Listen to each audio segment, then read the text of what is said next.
আমার শহীদ ভাই, আমার আহত পরিবার এখনো না খেয়ে মরছে, চিকিৎসার অভাবে দুটো মরছে। আর আপনারা দেশের উন্নয়নের জন্য একের পর এক উন্নয়ন প্রকল্প করছেন।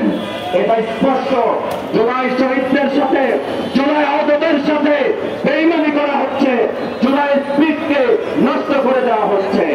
এজন্য আমরা বলতে চাই, পাশাপাশি উদাত্ত আহ্বান জানাই, জুলাই অভ্যুত্থান ছিল এদেশকে পরশক্তি মুক্ত করা, এদেশকে ভিন্ন দেশের দাবিদার থেকে মুক্ত করা।